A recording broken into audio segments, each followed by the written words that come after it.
¿Qué tal? Muy buenas tardes, bienvenidos a este programa de Visión Global. Y efectivamente, Visión Global es lo que vamos a hacer de los diferentes puntos de ese magnífico continente que tenemos en común y es de Latinoamérica. Así que hoy, como ven, una nueva cara dentro del programa. Mi nombre es Gabriel Montalto para aquellos que no me conozcan. Participo en algunos de los programas dentro de la plantilla de Negocios Televisión, tanto para tiempos de criptos como también para cierres de Wall Street, y dirijo la Academia de Negocios Televisión también desde aquí. Así que es, primero que nada, un honor para mí poder estar con ustedes en este horario que compartiremos de lunes a jueves, de 18 horas a 19 horas, hora de España. Cada uno allí hay que hacer el cálculo hacia atrás de los horarios, 6 p.m. a 7 p.m. Y bueno, vamos a intentar hacer un programa sobre todo en donde con el tiempo también ustedes que están ahí, ustedes que son la audiencia, que siempre estoy atento a lo que escriben también en el chat, etcétera, pueden hacer determinadas preguntas, tanto a los tertulianos, probablemente a la gente que estará compartiendo el programa conmigo, como al mismo tiempo también si hay algo interesante de algún activo financiero, algo que tenga que ver con cualquiera de los países desde allí, tanto Colombia, Perú, Chile, Argentina, México, por supuesto. Intentaremos tener algo de Brasil también, estamos en ello, por lo que en primer lugar espero primero que les guste el programa y en segundo lugar, que lo dicho, es un programa para ustedes y es un programa que seguramente haremos crecer conjuntamente. Antes de empezar y dar la bienvenida a las personas que nos van a acompañar hoy en el programa, una de ellas ya es más que conocida porque estamos hablando de José Ricardo Rangel, que hasta ahora ha hecho un trabajo magnífico con Visión Global y ahora lo vamos a hacer de forma conjunta para poder intercambiar más opiniones, etcétera. Me gustaría ver algo que he visto en el día de hoy, valga la redundancia, con ustedes y compartir, sobre todo en algunos títulos y algunas cosas que he estado viendo en el tema de las divisas. Y vamos a empezar por lo primero.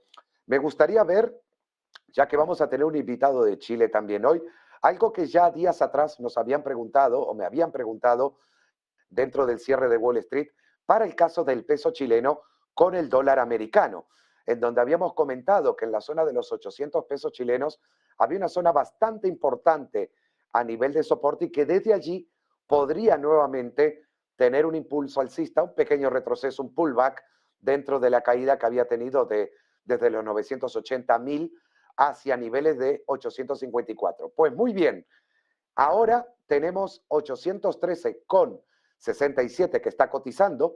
Estamos en un gráfico diario, pero lo que me llama la atención es que la zona que habíamos previsto ya desde la semana pasada, si no recuerdo, creo que fue miércoles o jueves que me preguntaron por el peso chileno, habíamos visto al menos en el gráfico, o veía, perdón por el plural, había visto en el gráfico y había quizás previsto de que pudiéramos tener este movimiento a lo largo de los próximos días. Por lo que esta semana quizás pudiéramos tener algo similar.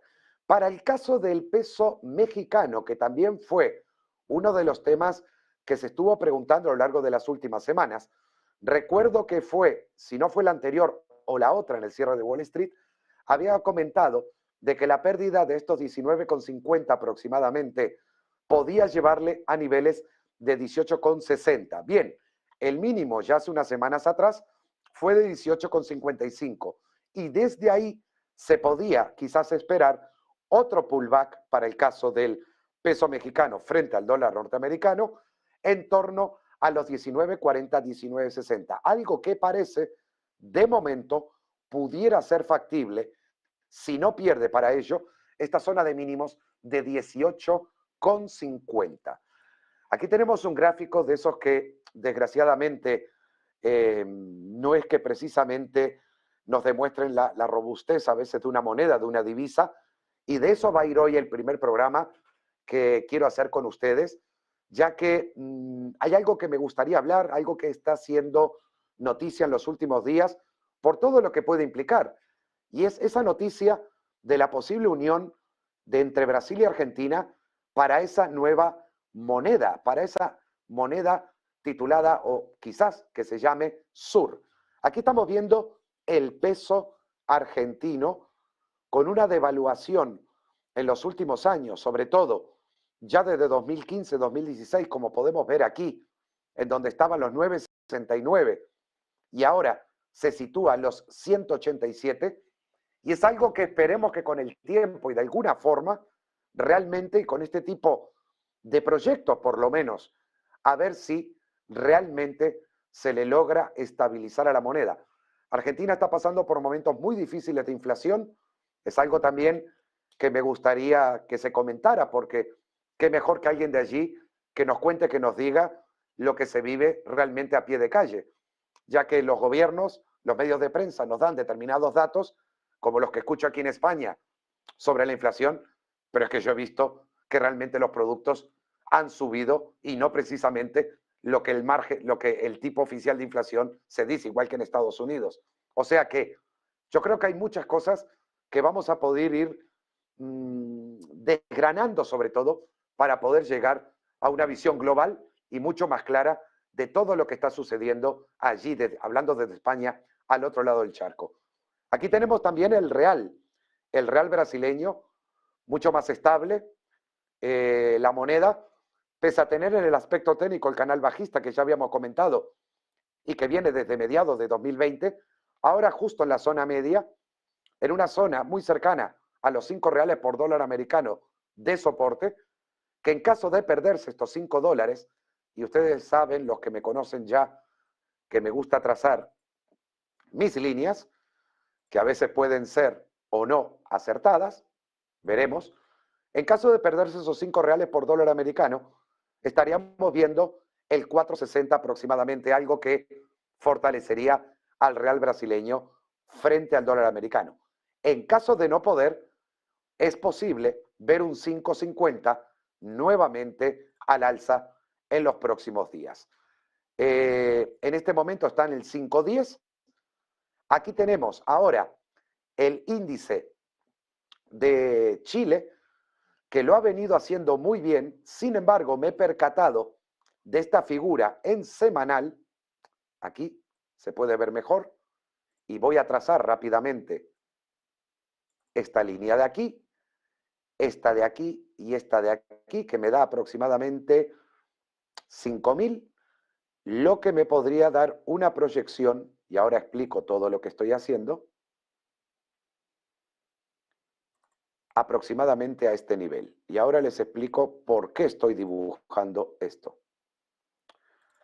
Lo que estoy viendo aquí es una figura que en el análisis chartista se denomina hombro, cabeza, hombro. Está en formación, no está confirmado, para ello debe perder la neckline o la línea clavicular. La medida ya la he tomado, y esto significa de que en caso de que el índice, estamos hablando desde Chile, perdiera los 25.800 aproximadamente, podría tener un retroceso a niveles de 22.200, 21.800.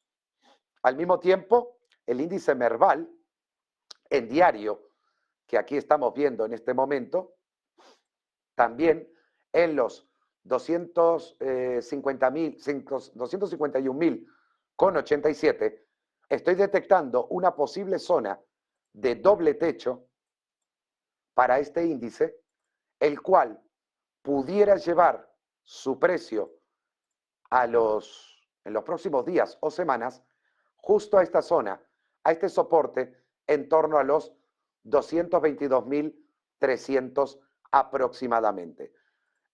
Esto ocurriría, puede tardar días o semanas o simplemente no suceder, pero de momento es lo que veo y que parece bastante factible. ¿Por qué justo este objetivo? Porque aquí coincide en diario, en el aspecto técnico, solamente en el del gráfico, con esta importante vela que en su momento sirvió de apoyo a este retroceso para llevarle a un segundo movimiento alcista, pero que ambos no pueden con esta zona de resistencia. Por lo tanto, por debajo de los 270.000, perdón, y ya perdiendo los 250.000, quizás esos 225.000 y algo se pudieran ver a lo largo de los próximos días. A partir de allí podríamos ver, porque quizás hiciera nuevamente un soporte que le llevara nuevamente a esta parte alta. He visto también unas acciones interesantes, en este caso, inversiones agua, eh, del mercado chileno, si no me equivoco, es este. Un segundo. Y lo que estoy viendo es una formación bastante importante aquí, porque al contrario de lo que comenté con este índice, aquí veo justo lo contrario. ¿Y qué significaría esto o qué pudiera ser esto? Estamos hablando de una proyección que va entre los 310 y los 480. Entonces estaríamos hablando más o menos de unos 260. Esto nos pondría en un objetivo de 650 aproximadamente al cabo de las próximas semanas, siempre y cuando no se perdiera el nivel de 380 en la cotización de este título. He escogido este título, primero que nada, por la formación del gráfico, segundo, por volumen y en algún caso por si ha tenido un movimiento en el intradía diferente al resto de los activos. Itaú, otra también. Banca.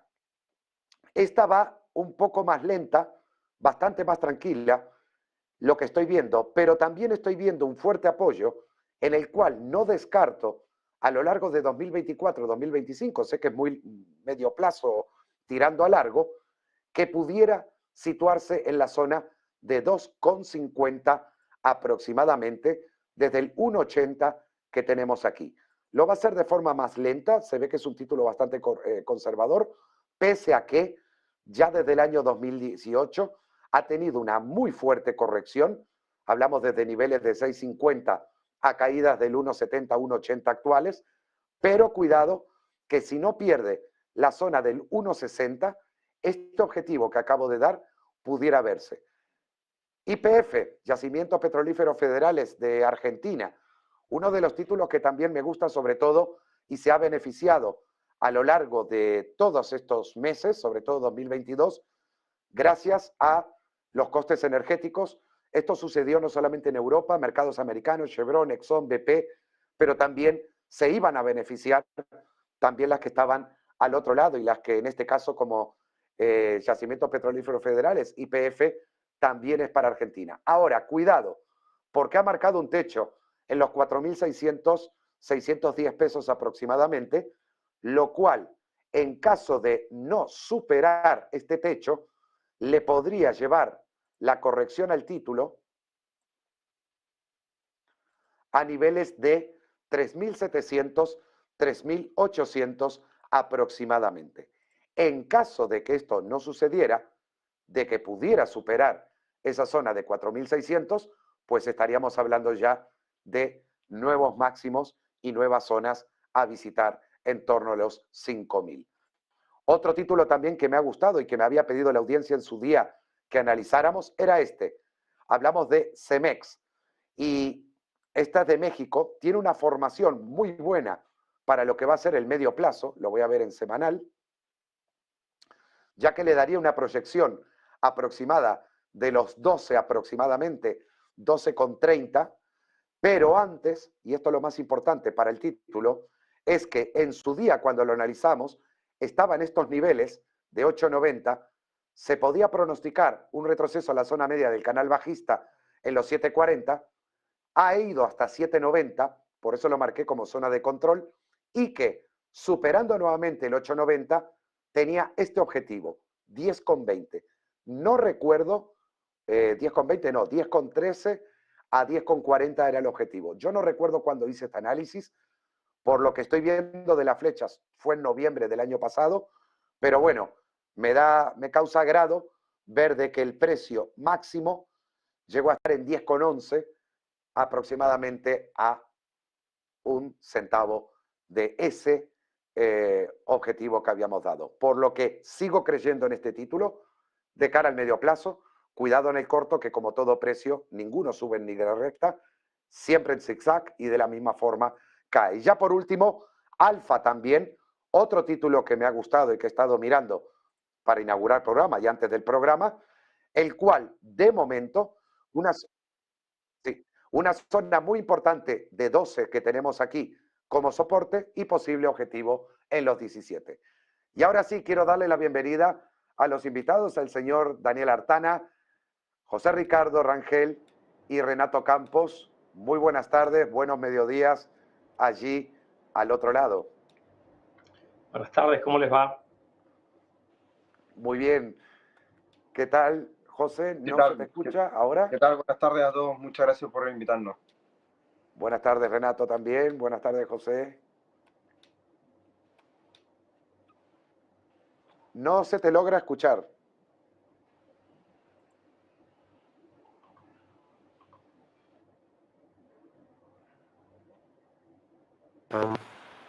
Ahora.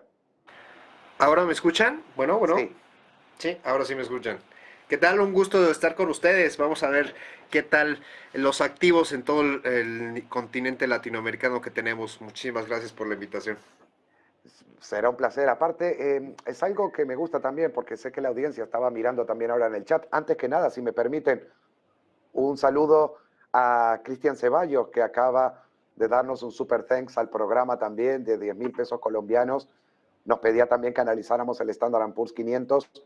Lo haremos más tarde, Cristian, en el cierre de Wall Street. No te preocupes, que lo haremos de forma exhaustiva, pero desde ya, en nombre de todo el equipo, muchísimas gracias por tu gesto. Y bueno, lo que estaba comentando antes, he hecho un poco repaso, he mirado un poco lo que había sucedido con el peso argentino a lo largo de todos estos años, pero hoy, y quizás, no sé si señor Daniel Artana pudiera comentarnos algo. ¿Qué es ese rumor o es realmente, más que rumor, algo que parece que puede llegar a buen puerto entre lo de Brasil y Argentina con una nueva moneda? Bueno, mi impresión es que es una cosa que no tiene ninguna chance de ocurrir en los próximos meses, ¿no? De hecho, hasta incluso en la visita que hizo el presidente Lula a la Argentina, en el marco de la CELAC, también quedó medio desmentido que hubiera un interés por mover esto rápido. Además, uno puede plantearse si esta es una buena idea, ¿no? Y ha habido desde el ámbito académico, hoy acaba de salir un tuit de Paul Krugman criticando esto junto con otros destacados economistas internacionales. Yo creo también que es una mala idea. Argentina y Brasil no tienen las condiciones para tener una moneda en común, tienen economías muy distintas, más allá de que tenemos un comercio, sobre todo para nosotros Brasil es importante, pero nuestras canastas exportadoras son muy distintas y además, bueno, nuestra realidad macroeconómica es muy distinta. Como vos mostrabas ahí en los cuadros, Brasil es una economía de inflación moderada. De hecho, está peleando para tratar de que esté por debajo del 10% anual. En la Argentina festejamos cuando es 5% mensual. Y como vos mostrabas ahí en tu cuadro, Argentina ha tenido una devaluación y una inflación muy importante. Entonces, el punto de partida, uno tiene que mirar lo que ha pasado en Europa con el euro. Primero uno tiene un proceso de convergencia de las políticas económicas y después recién se llega a la moneda común, y cuando uno no camina bien ese proceso de convergencia, después tiene problemas, como en alguna medida pasó ahí en Europa en la crisis del 2008-2009. Así que yo creo que no es relevante en el corto plazo y en principio luce también como una mala idea en el largo plazo. Recordemos además que en la Argentina, los argentinos, en términos financieros usamos el dólar, con lo cual también habría que convencer a los ahorristas de que el real es una buena opción. Así que tampoco desde ese punto de vista, porque ha habido en la Argentina propuestas de dolarización, que yo también creo que tienen un montón de problemas, pero eso tendría por lo menos la lógica de que es la moneda en la cual ahorran los argentinos justamente para protegerse de una inflación muy alta, ¿no? Pero bueno, esa es un poco mi síntesis a tu pregunta. Lo decía sobre todo porque, bueno, aquí diferentes medios de comunicación y ahora que aquí en el caso de Europa y Occidente, entre Arabia Saudí, Irán, Rusia, etcétera, China, ese petroyuan, ese petrorrublo, respaldado con oro por un lado, por el lado de China y por el lado de Rusia, y después que viene también Arabia Saudí que quiere respaldar con petróleo. Yo creo que, y de cara a lo que van a ser las divisas digitales, yo me recuerdo hace muchos años, con el Mercosur, me acuerdo, que se hablaba también de una posible moneda única para la zona del Mercosur, que creo que tampoco llegó a nada. Y ahora justo nos dice alguien, Iván Nicolás, desde Argentina, y me dice, hola, soy de Argentina, aquí en realidad el dólar está más caro, estoy mostrando el gráfico, ya que el gráfico es del Banco Central, correcto, es lo que tengo acceso en este momento de 186,56, y me dice, el gráfico que estás viendo del Banco Central, que nadie puede acceder a comprar ese dólar, y el que se vende está hoy a 387 pesos por dólar. O sea que ni siquiera el gráfico este que nos muestra, desgraciadamente, la devaluación que ha tenido el peso argentino a lo largo de los años, el dato real es de calle, por eso la importancia de que la audiencia nos dé este tipo de datos, es que es del doble en realidad, 350, y no sé, corrígeme si me equivoco, No, Daniel. porque Argentina tiene además otra cosa que también dificulta una eventual unificación monetaria, que es que tiene tipo de cambio múltiples, porque como bien marcaba el oyente, Argentina tiene control de cambios, los exportadores están obligados a vender sus exportaciones a este tipo de cambio, los importadores que tienen suerte y el gobierno les deja importar pagan este tipo de cambio. Y para los ahorristas se les deja comprar a este tipo de cambio $200 por mes, pero además le cobran una cantidad de impuestos.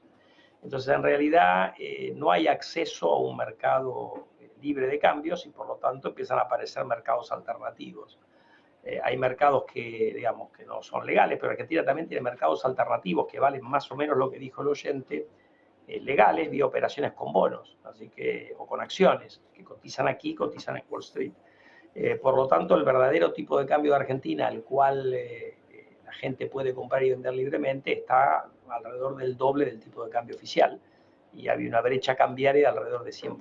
Por eso yo digo, la discusión de una moneda común luce más bien una fantasía o un globo de ensayo político que una cosa que pueda ser una realidad, convertirse en realidad en un periodo corto, ¿no? O sea que más que nada es eso, ¿no? Sobre todo, lo decía, repito, porque claro, y por eso qué importante tener ahí de primera mano, como es tu caso, para que nos digan, no, mira, no lo vemos, no lo estamos viendo tan claro desde aquí, porque realmente, claro, sonaba un poco como a que probablemente ya casi como que estuviera, ¿no? Y de hecho se hablaba que era para intercambios comerciales. Por eso me recordó aquel proyecto Ahí de la déjame moneda hacer una Mercosur. aclaración. Para intercambio comercial eso está desde el principio del Mercosur, y eso en realidad es una cosa diferente. Es que el comercio, en lugar de hacerse en dólares, los brasileños acepten los pesos y los argentinos acepten los reales. La forma en que han hecho eso sí, pero eso estuvo desde siempre. Sí. Lo único que han hecho ahora es darle un poco más de liquidez porque han puesto una línea, porque los que van a hacer la compensación son los bancos centrales. Eso sí, pero es un intercambio de monedas, como Argentina tiene también con China y otros países también, para evitar utilizar una tercera moneda. Pero otra vez, son montos limitados y es una cosa que estuvo siempre. Lo único que hizo fue ampliar la línea de crédito esta, porque otra vez Argentina no tiene reservas en el Banco Central suficientes y en realidad ha utilizado esto para tratar de ahorrar dólares. Ha hecho un convenio con China en el mismo sentido y con Brasil. Son cifras pequeñas y otra vez, eso está vigente de que se firmó el Mercosur, como bien vos decías. No es una novedad eso tampoco, que Claro. por lo menos una parte del comercio bilateral se haga en pesos y reales en lugar de utilizar o pasar por el dólar, digamos. Bueno, esperemos sin lugar a dudas que al menos en algún momento haya una solución a algo y sobre todo de que acontente a la mayoría de la gente, porque uno de los problemas principales que tenemos allí en nuestros países a veces es la polarización, una polarización que creo que a lo largo de décadas se ha ido fomentando mucho más y es lo que lleva un poco a todos estos problemas también a veces, ¿no? Y que bueno, en el fondo no hay casi ningún gobierno que venga, todos prometen una fórmula mágica y en el fondo pocos realmente logran ayudar como deberían. Pero bueno, estamos hablando de uno de los continentes más ricos que existe desde el norte al sur, desde Alaska a Tierra del Fuego, en materias primas, en todo, y realmente esperemos que en las próximas décadas, lo mismo que durante el siglo XXI China estuvo al margen de todo, en el siglo XX, perdón, estuvo al margen de todo, y como decía la gente, no es que China será potencia, China fue potencia durante 5.000 años, había hecho una pausa de un par de siglos nada más, a ver si un día realmente se retoman las riendas desde aquel otro lado, ¿no? Renato, un placer que creo que no habíamos compartido todavía programa ni pantalla. Un saludo allí, estás en Chile, si no me equivoco.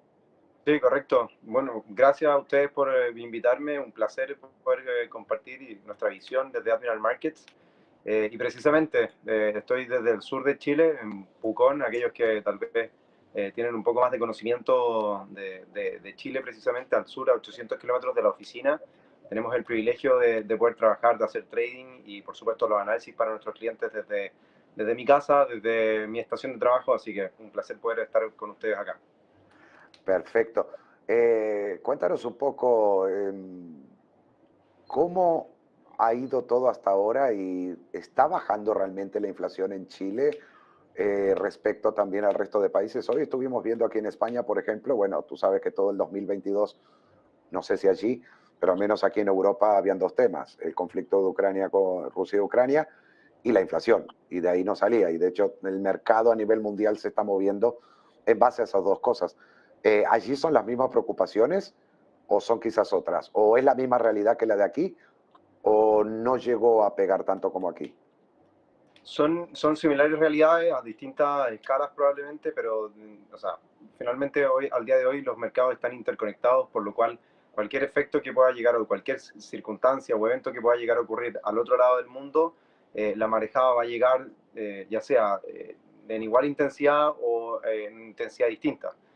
Por tanto, el conflicto a inicios del año pasado entre Rusia y Ucrania de cierta forma nos golpeó, comenzaron a aumentar los precios de los aceites, de las harinas muchas veces, de todo lo que eran los cereales, y eso comenzó obviamente a causar un incremento importante en la inflación, motivo por el cual también el Banco Central de Chile tuvo que llegar a subir su tasa de interés de manera reiterada hasta un 11,25%. Y siendo más precisos, la semana pasada, el día jueves, fue la última reunión de política monetaria del Banco Central, instancia en la cual finalmente comienzan ya a adoptar un tono más neutral en su tasa de política monetaria, esperando finalmente que la economía responda ante este incremento en la tasa de interés, una inflación que ya ha comenzado a moderarse, una inflación que, al igual que el resto del mundo, comienza a presentar ciertas mejorías. Ahora, lo interesante de eso es que también va acompañado, esta moderación en la inflación, va acompañado también por una importante desaceleración. En Chile, como también en Europa en general y en Estados Unidos, se dieron importantes estímulos fiscales en reiteradas ocasiones que mantuvo y que generó finalmente un incremento importante en el crecimiento y que logró sustentar a la economía, no tan solamente por tener tasas de interés en algún minuto muy bajas, sino que también por los estímulos fiscales que se implementaron. Y eso incidió finalmente en que las tasas de referencia en cuanto a crecimiento hayan sido muy elevadas y al día de hoy la comparación a 12 meses, a 24 meses, esté dejando mucho que desear. Por tanto, ante la caída de los precios que se están dando, también existe una desaceleración. O sea, no es una caída de los precios que sea, yo creo que al igual en el resto del mundo, no es una caída de los precios que uno pueda celebrar como algo muy positivo, sino que hay que mirarlo con mucha cautela. Sabemos que ante una contracción económica, los precios son los primeros que comienzan a caer. Por tanto, si ya comenzaron a caer los precios y lo comienzan a hacer de manera drástica, como lo hizo Estados Unidos también, están dando ciertas señales de que la situación no está del todo bien y que se avecinan tiempos bastante complejos en términos macroeconómicos y también financieros para el Main Street, para la gente a pie, para mí, para mis colegas, para todo el mundo finalmente. Por tanto, respondiendo a tu pregunta y englobando, efectivamente la inflación tiende a disminuir en Chile. Las proyecciones son que este año comience a consolidarse o acercarse algo más al rango meta del 2% del Banco Central, 2-3%. Que falta tiempo para ello, que faltan ciertamente esfuerzos para que eso sea o que logre ser posible, pero que no es imposible, no es algo que esté muy alejado de que pueda llegar a ocurrir. Probablemente año 2024, 2025 vamos a tener un grado de estabilidad mayor. Ahora, también recordar que en Chile se han vivido periodos políticos importantes en donde los plebiscitos, tanto de entrada como de salida, para la nueva constitución, el nuevo gobierno de Gabriel Boric, que de cierta forma generaba incertidumbre, al día de hoy esa incertidumbre ya no es no es de la misma magnitud como se pronosticó en algún minuto. El mercado le tiene más confianza finalmente a Chile en general, no tan solo, no precisamente al gobierno, pero sí le tiene más confianza a Chile a lo que puede hacer, a las proyecciones o a las correcciones que se han dado finalmente en China en cuanto a su crecimiento, con la reapertura y el último impulso que pudimos ver durante el mes de diciembre. Haciendo énfasis, por ejemplo, hoy en la noche el PMI manufacturero tiende a esperarse algo más favorable, y esos datos finalmente, considerando que las economías latinoamericanas, Chile en particular, son economías que son importadoras de productos y exportadoras de materias primas, o sea, que son economías en vías de desarrollo y dependientes de commodity, Todo lo que pueda llegar a suceder afuera finalmente es una arista o cumple un rol fundamental sobre el desempeño de la economía, la confianza y así como otras materias. Es un poco lo que puedo comentar con respecto a tu pregunta. Estaba mirando que el peso chileno justo está en torno a los 811 justo en este momento y qué es lo que se espera. Entonces, por ejemplo, en tu punto de vista, yo, de momento a mí lo que me indicaba el análisis previo, el que ya había hecho semanas atrás y el de ahora justo, me daba una zona de posibles 860, 870. Quizás pudiera tener algún impacto o algo la decisión de lo que estabas diciendo respecto al Banco Central de allí, o lo ves quizás más en tono con un 740, un 730, o sea, 740, 730 y recuperando frente al dólar americano. Creo que, bueno, el tono bajista que viene mostrando el tipo de cambio durante los últimos meses de noviembre del 2021 adelante, lo comentamos de hecho en CNN el día viernes en una entrevista que nos hicieron, señalábamos finalmente que el tono bajista que se reúne, que se concreta, para nosotros ya finalizó. Si bien pueden efectivamente haber nuevos retrocesos, intenciones tal vez por caer nuevamente por debajo de los 800, marcar los 796 que registró el día viernes pasado, pero en definitiva ya no existen los argumentos que se tenían anteriormente o la debilidad que el dólar a nivel internacional estaba presentando.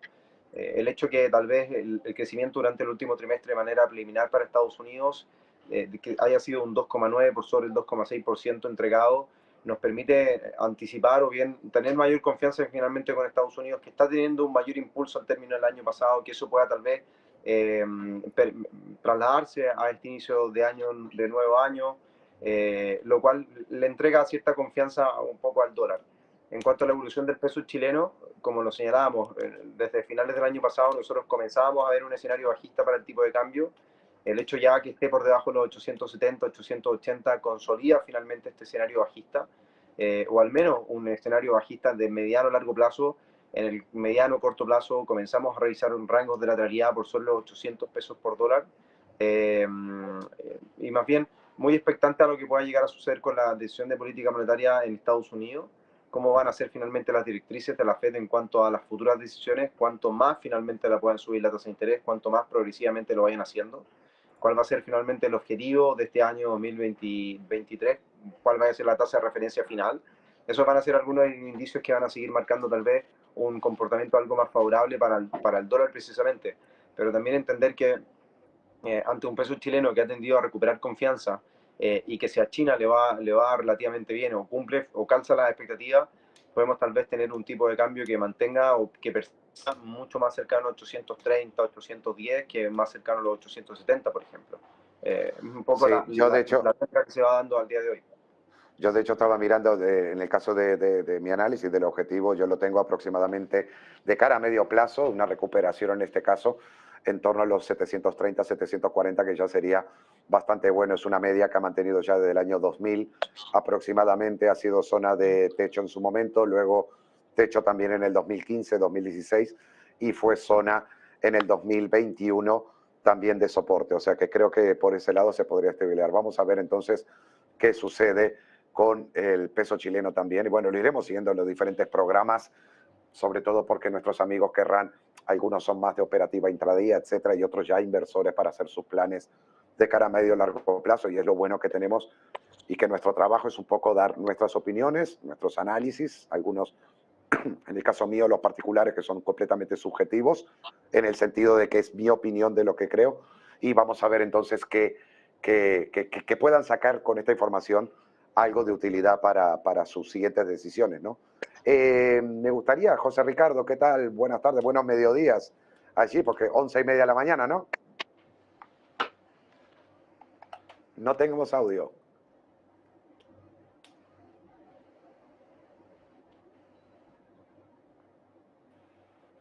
Una disculpa nuevamente, perdón. Ahora. 11:36, mi Sí. querido Gabriel, mis queridos amigos, aquí casi mediodía en México y pues bueno, con muchas noticias, mi querido Gabriel. Escucha, estaba escuchando, vaya la redundancia de nuevo, pero ese 2% de inflación que todos los países parece que se están poniendo de acuerdo, bueno, todos los bancos centrales. Ya lo dijo Powell en una de sus comparecencias que hizo de una conferencia de prensa, fue una comparecencia, no era oficial por parte de la Reserva Federal, que dijo, este fin de semana me reúno con mis amigos del resto de bancos centrales. Y fue un comentario que hizo, pero pasó muy desapercibido, poco eco se hizo de eso, y creo que dijo mucho en palabras muy simples. Ahora cuando comentaba Renato que también el objetivo de bajar la inflación al 2% es el número mágico de Estados Unidos, es el número mágico que tenemos en Europa, ese 2% de inflación, ¿es el mismo número mágico que tiene México también?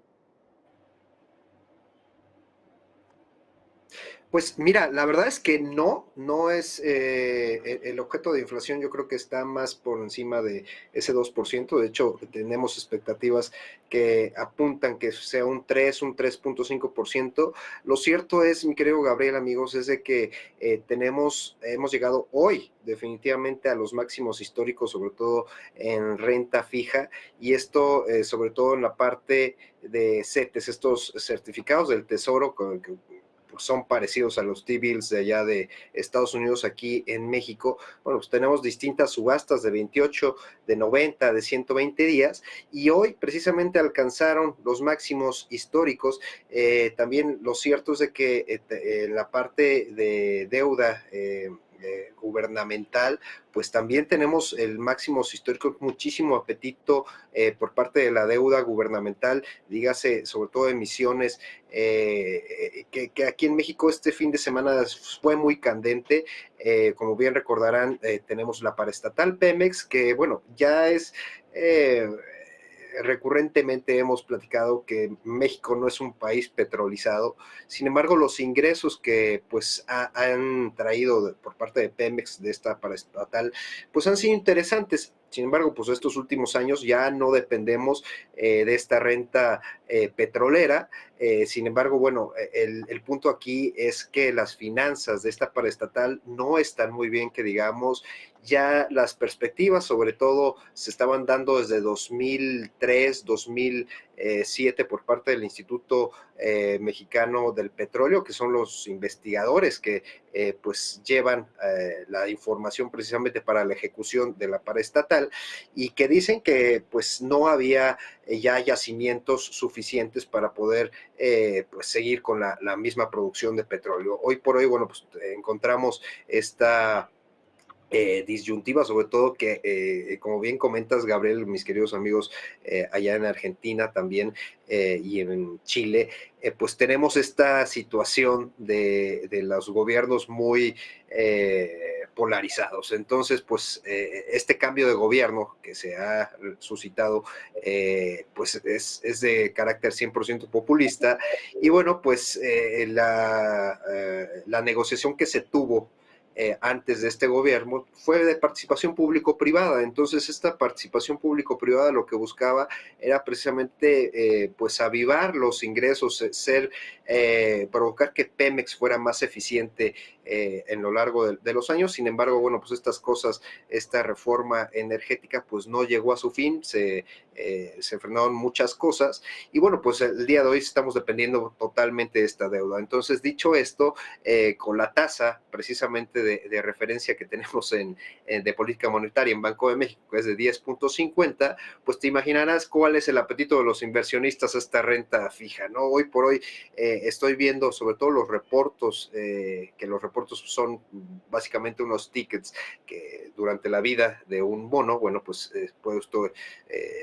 pueden tener un vencimiento, sobre todo de un día, de 2 días. Bueno, estoy viendo aquí los reportos a un día 10,14%, imagínense, amigos. Entonces creo que es una tasa atractiva, ¿no? Para un día, sobre todo la que estamos brindando aquí en México. Y bueno, pues habrá que ver. Precisamente nos encontramos en la disyuntiva de pues brindar esta seguridad al inversionista en términos de rentabilidades, de altas rentabilidades sustentadas en esta política monetaria, y que cabe mencionar, y me gustó mucho lo que observaste en la parte técnica, me quedo, Gabriel, el tipo de cambio, bueno, pues estamos teniendo una recuperación muy importante respecto al dólar. Sin embargo, recordemos que esta situación precisamente proviene de lo que ya había comentado de estas tasas, y la otra cuestión es la parte de las remesas, este flujo que se da por parte de nuestros connacionales allá en Estados Unidos y que viene a México. Bueno, pues está también en los máximos históricos, y esto pues permite que considerarlo también con la parte de la liquidez del peso, que es una de las principales monedas líquidas aquí en Latinoamérica. Bueno, pues esté cediendo el dólar frente a la moneda norteamericana. Aquí, como bien comento, la disyuntiva está en ver esta producción que precisamente dará certeza a la contracción tanto de la política monetaria como de la misma inflación, mi querido Gabriel. Entonces, la producción yo creo que es algo que debemos estar muy, muy atentos en los próximos meses. Actividad económica, que es como le llamamos aquí en México, bueno, pues que esté produciendo. Lo cierto es de que hay algunos sectores que están muy, muy rezagados, y bueno, pues el sector servicios es uno de ellos. Entonces, pues muy importante esta situación, mi querido Gabriel, amigos. Daniel, y también quizás al resto, a ti también, José Ricardo, y a Renato. El otro día estaba mostrando unos datos sobre lo que la gente esperaba para este año de los mercados financieros, el cual la misma estadística era del Bank of America, si no me equivoco, publicada por Bloomberg. La gran mayoría coincidía que justo para este año no eran tan optimistas a nivel de inversiones en la bolsa de valores. Por otro lado, en el caso de Renato desde Chile también tenemos al cobre, que durante mucho tiempo en Chile, y el cobre, productor principal también para Chile, si no me equivoco, como una de las materias primas principales, ha sido un indicador también de cara a los mercados financieros. O sea, un alto precio en el cobre solía acompañar, o viceversa, los diferentes índices a nivel global solían acompañar este movimiento. Y también era el otro, el petróleo.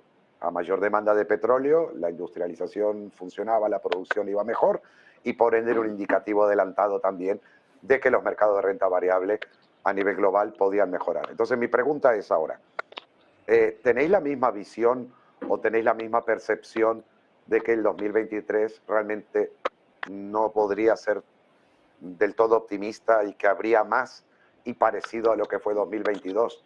Y después, la otra pregunta sería, ¿esperan de algo como el petróleo o el cobre, sobre todo Argentina, yacimientos petrolíferos, o sea, también tiene extracciones de petróleo allí? ¿Esperan por el lado del petróleo, esperan por el lado del cobre subidas, caídas o que se mantenga? ¿Y tendría algo que ver con que el mercado iría bien o mal este año? Bueno, no tiene una respuesta simple lo que vos preguntás para el caso de Argentina. Por un lado, uno tiene que discutir siempre el nivel de actividad. El nivel de actividad no luce bien este año para Argentina. Hay problemas macroeconómicos agravados por una sequía que, si bien se ha aliviado un poco con unas lluvias importantes como los últimos días, estamos hablando de por ahí una pérdida en los principales productos de exportación de Argentina de unos de un 13%, que es algo más de 5.000 millones. Esa es la hipótesis más optimista. Entonces, lo más probable es que la economía este año no crezca o no tenga una ligera caída. Pero contra eso hay una cuestión política. Hoy parecería que hoy Argentina tiene un gobierno que es muy populista, como hablaban recién para México. Nosotros tenemos elecciones, en octubre la primera vuelta, en noviembre la segunda vuelta, y todo parece indicar que ese gobierno populista va a ser reemplazado por un gobierno más promercado. Eso, a mi juicio, ha estado detrás de la recuperación que han tenido las acciones argentinas, porque no solamente YPF tuvo, como vos mostraste en el gráfico, una mejora en su cotización, sino también en general todo el Merval medido en dólares subió, y eso tiene más que ver con la expectativa de que por ahí va a haber menos populismo en la Argentina en la próxima administración de gobierno. En materia energética uno puede ilustrar esto, porque YPF está aumentando, como toda la Argentina, la producción de petróleo y gas no convencional, Y uno diría, con estos precios de energía, las acciones de las empresas petroleras que trabajan en la Argentina deberían tener cotizaciones récord, pero sin embargo lo que uno tiene es que en la Argentina hay controles de precios. YPF abastece mayoritariamente al mercado interno, de hecho exporta poco petróleo, y por lo tanto su facturación está afectada negativamente por los controles de precio que genera el gobierno. Lo que pasa que por el otro lado ha habido una recuperación de la producción y también esta expectativa que ha sido notable. El gas no convencional y el petróleo no convencional en la Argentina han tenido subas de producción fenomenales, y eso obviamente hace que todas las petroleras tengan un panorama más optimista que lo que sería el caso contrario. Así que acá hay varios factores. Yo diría que hoy pesa más la expectativa de que vamos a tener un gobierno más pro mercado a partir del 10 de diciembre, cuando asume el nuevo gobierno, que los fundamentals de corto plazo de la economía, que no lucen bien. Inflación alta, economía bastante parada. Eso normalmente no es bueno para el precio de las acciones, pero se mete el otro factor, que bueno, los activos argentinos estaban muy castigados, ¿no? La renta fija en la Argentina, que ha tenido, ahí hablaba en México del récord de la renta fija, nosotros habíamos tenido récord debajo de los precios. Los bonos argentinos estaban cotizando hasta hace 3-4 meses atrás a 20 centavos por dólar, ahora están cotizando a 34 o 35, han tenido una recuperación enorme, pero siguen teniendo rendimientos, si es que el gobierno los paga, de más de 20% anual en dólares. Eso marca un poco el nivel de valores de estrés que tenían los activos argentinos. La acción de YPF que vos mostrabas, en el piso de la pandemia había tocado menos de $3 por acción, después se movió mucho tiempo alrededor de 4.5 y está alrededor de 11-12. Ha habido una recuperación muy importante por varios de los factores que mencioné antes. Así que bueno, eso no hay una respuesta simple a lo que vos me preguntás. Vale, y a nivel de gente, y le pregunto al resto también, sobre todo para si quieren entre ustedes un poco comentarlo, ¿no? Porque es la misma visión en el caso de México, en el caso de Chile, la gente, ¿cuál es el estado de ánimo? Yo lo que pasa es que siempre intento separar lo que es economía de mercados financieros, porque podemos tener una recesión perfectamente, y sin embargo los mercados empezaron a marcar un suelo y de ahí subir, como ha sucedido en marzo de 2009, marzo de 2020, marzo de 2002, etcétera. Pero, ¿cuál es la percepción ahí también? Y respecto también al fenómeno del cobre y todo. Bueno, yo que vivo en un lugar que finalmente es un espacio para vacacionar. Pucón se caracteriza por ser uno de los centros de turismo a nivel de Latinoamérica. Bueno, y la percepción directa es que hay menos gente vacacionando, hay menos gente gastando su dinero, hay una expectativa tal vez de que la situación no está tan positiva, hablando un poco de las sensaciones de la gente a pie. Y en términos de mercado, con tu pregunta inicial de cuáles eran nuestras expectativas con respecto a este 2023, si era un año positivo o un año negativo, tenemos de cierta forma un año, creo yo, que es un año de consolidación, pero con tonos negativos, entendiendo por supuesto que la desaceleración o los puntos de comparación son mucho más elevados durante los últimos 24 meses a lo que puede llegar a ser finalmente el rendimiento de este año. Por tanto, frente a estas noticias, entre comillas, pseudo positivas, en donde la política monetaria se vuelve menos restrictiva, eventualmente el mercado descontaría un rango o bien un periodo de neutralidad que la Fed podría implementar, y luego de eso tal vez considerar flexibilizaciones monetarias que, bueno, ya lo han descartado finalmente los miembros de la Reserva Federal para este año, pero el mercado finalmente lo termina descontando en algún minuto, y sabemos que siempre o históricamente en los meses de agosto, septiembre han sido los puntos de inflexión, y es donde el mercado comienza a descontar. Por tanto, toda la primera mitad o los primeros 3/4 de este año debiese tender a mostrar rangos de lateralidad principalmente.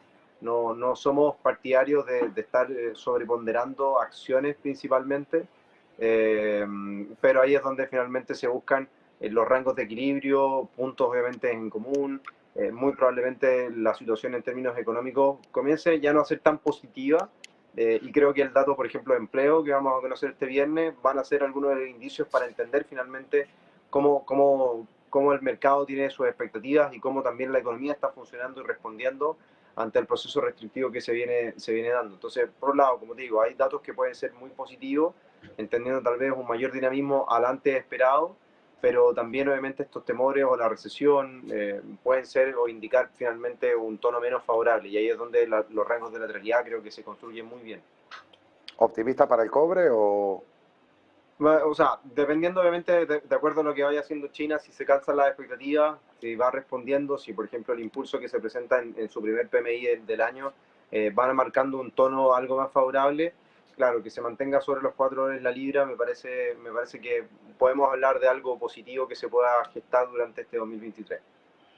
Se habla de un año muy bueno para China, de hecho ya ellos mismos por el cambio de año, lo sé porque tengo gente a nivel empresarial también contacto de allí con China, para ellos es un año crucial, o sea, es un año que se considera también de que es un buen momento para hacer un negocio, por ejemplo, es parte de la filosofía, y a diferencia quizás de Occidente y quizás de allí en Latinoamérica, donde se va a ir con más precaución y más cautela, ellos van a salir a arrasar también a nivel de inversiones, y se está viendo el mercado de renta variable también de allí ahora.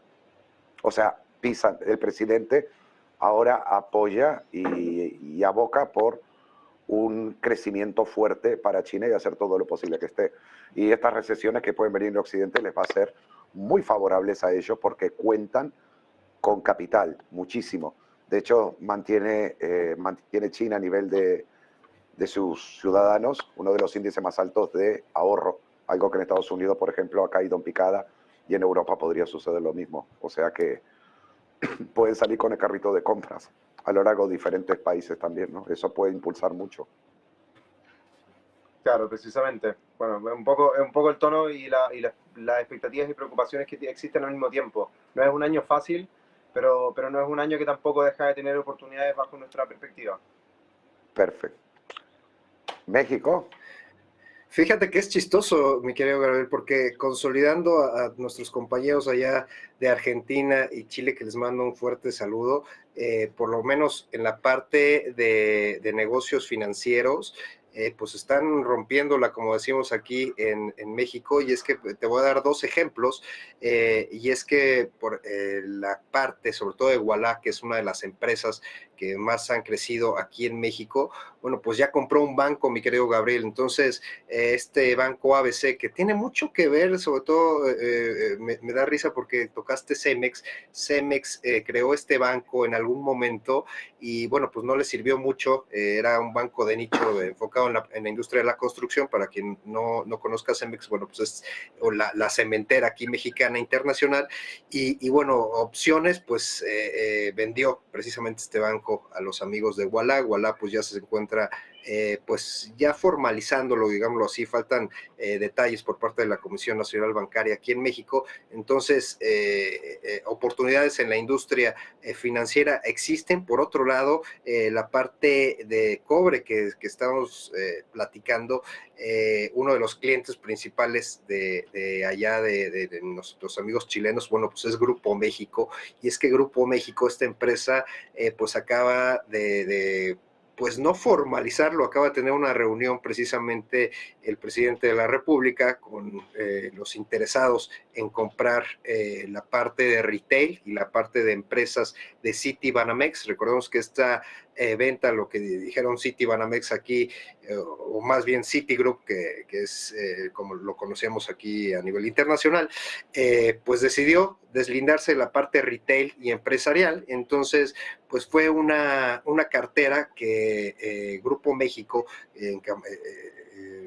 liderado por Germán Larrea, que pues tiene la parte de la industria de cobre, ¿no? Aquí en México, pues vio mucho apetito y ya dio la oferta por casi 11 mil millones de dólares, imagínense, amigos. Entonces, wow, pues aquí en México creo que el sector servicios financieros sigue creciendo, seguirá creciendo, que bueno, pues también otra cuestión enfocada en Chile, lo que es Cumplo, bueno, pues ha tenido, recordemos que la industria fintech fue uno de los puntos de lanza Chile, y bueno, pues aquí pues la empresa también de Cumplo pues ha tenido pues mucho apetito en el crecimiento. Ha cambiado ya de la parte fintech, temas muy técnicos, digámoslo así, pero pues ha hecho lo imposible por sobrevivir, y pues vaya, sigue creciendo aquí. Entonces yo creo que la parte sobre todo de servicios financieros es algo que debemos de estar monitoreando muy, muy de cerca, sobre todo aquí en México, mi querido Gabriel, amigos.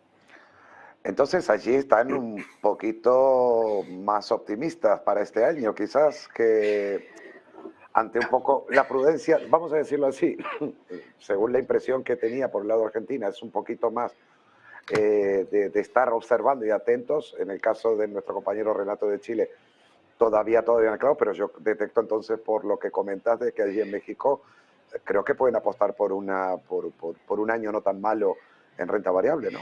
Mira, yo diría que tuvimos desde que vinieron los presidentes tanto de Canadá como de México, ya se tranquilizaron las aguas, como decimos. Entonces, había mucho tema político, de verdad, como bien comentas, el tema económico y político fue, yo creo que la palabra es desastroso los primeros años, ¿no?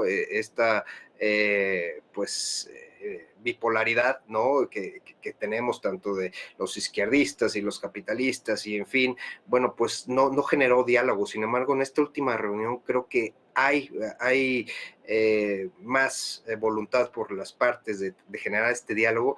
Y una cosa importante, Gabriel, amigos, es que tenemos el nearshoring, nearshoring que va a ser una oportunidad única yo creo que en 20 años, pues para ponernos las pilas y crecer, sobre todo en la parte industrial y en la parte de vivienda. Hay muchísimos apetitos, sobre todo por la industria de la construcción, de la vivienda, nada más para que se den un dato, por cada 30 metros cuadrados en las industrias, pues se necesita una vivienda. Entonces estamos escasos, sobre todo en la zona precisamente cercana a Estados Unidos, que es Ciudad Juárez y Tijuana. Entonces, bueno, pues ahí están las oportunidades, naves industriales, industria de la vivienda, parte sobre todo de servicios financieros. Creo que pues sí, son oportunidades a final de cuentas. Y pues vaya, la voluntad que le tengamos nosotros, pues ya dependerá del trabajo, obviamente, que le echemos, ¿no? Bueno, habías tocado el tema también de la política, la polarización también, que por supuesto se repite en muchísimos otros países. El otro día también sacaba unos datos estadísticos sobre los niveles de polarización que hay en los diferentes países. Tocaban Europa, la América Latina, Asia, etcétera. Pero esperemos sobre todo que también un país hermano como es el Perú y que lo está pasando ahora también a nivel social, a nivel de su gente, de su pueblo, en momentos difíciles. Así que de mi parte, y creo que en nombre de todos ustedes también un fuerte abrazo allí, porque realmente trae recuerdos de años atrás, décadas atrás también en algunos de nuestros países, y no son cosas bonitas de ver. Esperemos que realmente vuelva la calma, y sobre todo también para Perú es importante el tema del cobre, etcétera, también para su mercado y todo. Y bueno, lo más importante es que realmente tengamos en las próximas semanas o de alguna forma nuevamente esa paz, esa armonía con ese gran pueblo, con esos hermanos allí de Perú también. Creo que tenemos ya las 7 de la tarde, se nos ha ido, a mí me ha pasado volando la hora, yo no sé a ustedes también. Espero que sobre todo les haya gustado, y lo más importante, que también a la audiencia. Y mañana a ver qué más nos pueden traer para Visión Global y qué más podemos comentar y contar allí en lo que está pasando al otro lado del charco, desde aquí, desde España, de Negocios Televisión. Muchísima información seguramente, y me uno contigo este abrazo contra estas propuestas que pues golpean muchísimo al sector minero y de exportaciones a nuestros amigos peruanos. Un gran abrazo. Abrazo a ti. Daniel, muchísimas gracias por estar. Gracias a ustedes. Un fuerte abrazo y un abrazo a toda la audiencia, y en todo caso nos vemos ya con la programación de Negocios Televisión más tarde.